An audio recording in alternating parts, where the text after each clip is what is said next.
Hoje o Espaço Aberto Saúde vai falar de crescimento, do desenvolvimento do corpo humano. Você vai ver quais são as fases da vida em que crescemos mais e quais os fatores que influenciam essas mudanças. Por que algumas pessoas crescem mais do que outras e como saber se uma criança se desenvolve de maneira saudável. Vamos mostrar também como os médicos tratam as doenças do crescimento, o nanismo, o gigantismo. E uma dúvida muito comum hoje em dia. Quem está crescendo normalmente, mas quer ficar mais alto, deve fazer tratamento com hormônio? Veja agora.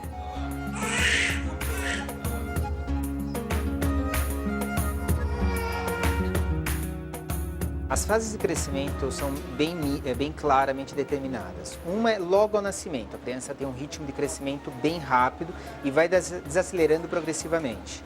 Até uma idade que é antes de iniciar a puberdade, onde a criança tem uma velocidade de crescimento mais baixa, entra em puberdade, acelera o crescimento, tem um estirão de crescimento da puberdade e após o estirão existe uma desaceleração do crescimento até o término completo. Em um período.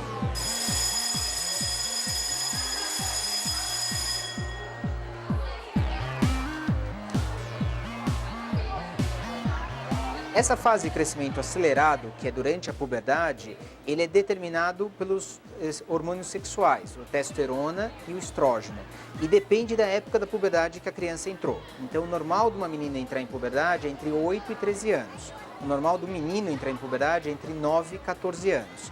Em geral, o crescimento termina entre 2 a 4 anos após o início da puberdade. Na puberdade, o estirão do crescimento coincide com as mudanças provocadas pelos hormônios sexuais.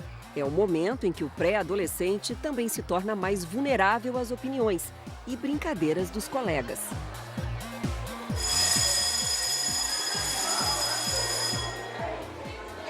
Quem é o baixinho aqui da sala de aula? Que altura você tem? Acho que eu tenho 1,46 m. Levanta pra gente ver. 1,46 m, que idade? 12. 12. O fato de ser apontado pelos colegas como baixinho da sala de aula, isso te incomoda ou não? Ah, não. Não incomoda, não. É indiferente. É. O que você ouve dos colegas? Ah, sei lá, acho que é baixinho. Essas coisas. Não. Como é que é teu nome? Natália. Levanta pra gente ver, Natália.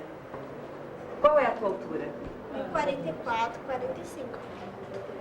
Do que os teus colegas te chamam? Quais são os apelidos que você ouve deles?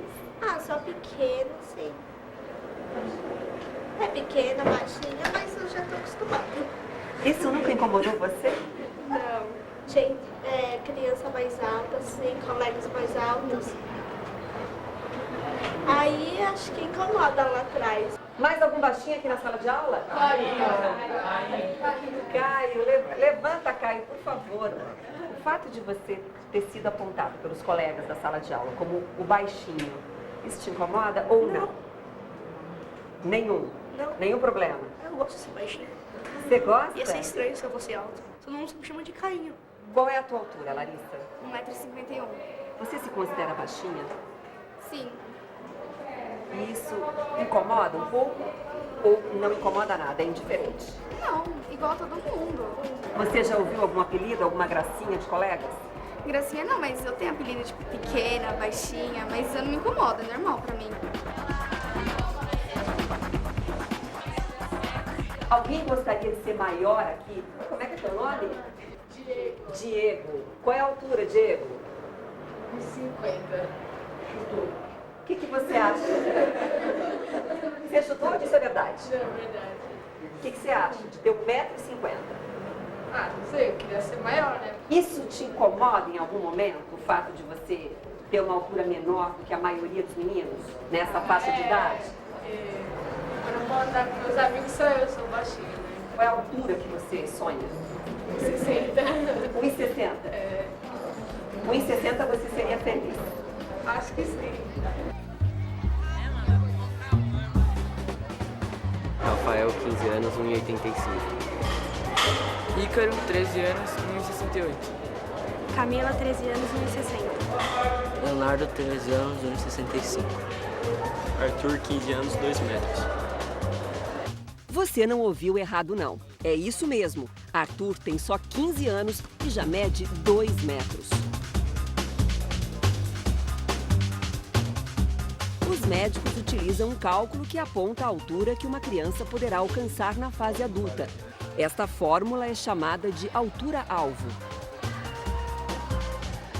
Altura-alvo é a altura do pai mais a altura da mãe, dividido por 2. E quando você está querendo calcular uma altura-alvo de um menino, você soma 13 a altura da mãe. Quando você quer calcular a altura-alvo de uma menina, você subtrai 13 da altura do pai. Por que isso? Porque 13 centímetros é a diferença entre a altura entre homens e mulheres. Então eu estou corrigindo a altura do pai e da mãe para o sexo da criança. Para vocês, o que significa ser alto? É problema ou é bacana? É uma vantagem? Uma das desvantagens é encontrar calçado, né? Calçando 44 é difícil arranjar tênis, essas coisas. Mas eu não vejo problema, fora isso, é normal. Na maioria das lojas é até 43 a numeração, assim. Aí tem que usar o que tem lá. E qual é a vantagem de ser alto? Acho que vantagem mesmo não tem muito, E você, Camila? Você tem 1,61 m. Como eu faço balé, então quando tem que fazer coisa tipo de dupla, menino e menino, eu acabo sempre ficando sozinha e não participando da dança, porque a maioria dos meninos são bem mais baixos que eu. Me chamaram tipo de girafa. Eu gostaria de ter 1,54, 1,53. Eu era baixinho, aí do ano passado para esse ano eu comecei a crescer muito, do fim do ano. Até agora acho que uns 3, 4 centímetros. Tem vários tênis que antes dava e agora não dá. E é meio difícil encontrar tênis com numeração alta. O crescimento normal é definido com base em levantamento estatístico e estabelece uma altura mínima e máxima para meninos e meninas, de cada idade. A altura dos meninos de 10 anos, por exemplo, fica entre 1,29 m e 1,43 m. E quando os pais devem procurar o médico? Quando a altura da criança estiver abaixo ou acima desse intervalo.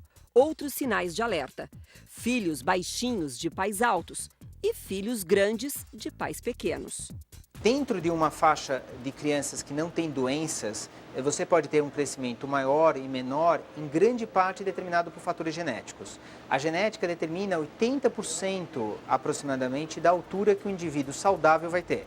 Então você vai ter pessoas que são mais altas ou mais baixas numa população ou na média, simplesmente por características genéticas, da mesma forma que determina a cor da pele, estilo de cabelo, cor dos olhos.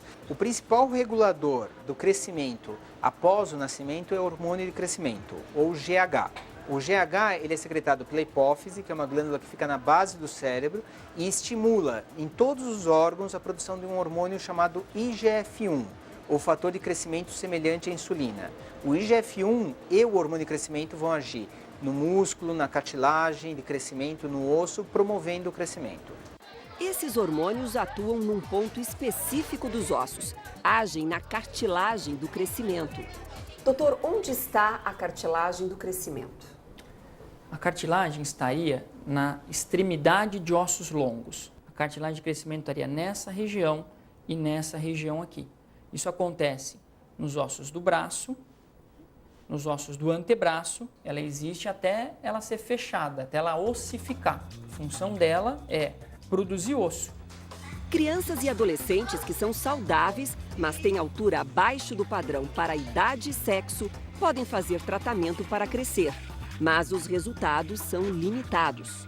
Um tratamento prolongado, começado precocemente, em idade antes da puberdade, pode fazer ganhar 5 a 7 centímetros no máximo de altura.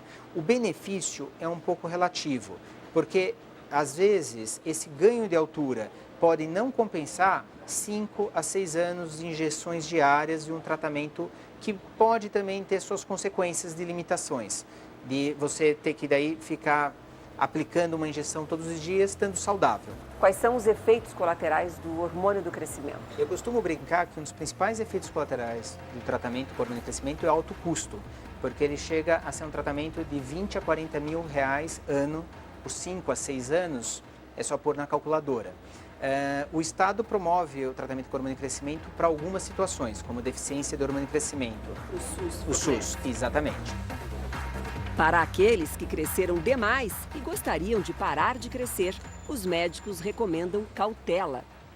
Na maior parte das crianças que são altas porque estão puxando os seus pais altos, esse tratamento não tem sentido, porque não é uma doença, e o máximo que você pode fazer é tentar antecipar a puberdade, quer dizer, você dá hormônio masculino para o menino, você dá hormônio feminino para a menina, em uma quantidade alta, para antecipar a puberdade e promover uma parada de crescimento mais cedo. Só que o resultado é bem frustrante na maioria dos casos. Com o tratamento, o paciente deixa de crescer de 3 a 4 centímetros, em média, em relação à altura que ia ficar. Isso não é significativo? 1,98 m, 1,94 m continua sendo alto. Traz um benefício relativamente modesto. E esses tratamentos, como você tem que usar doses altas de hormônio feminino ou doses altas de hormônio masculino, pode ter algumas consequências.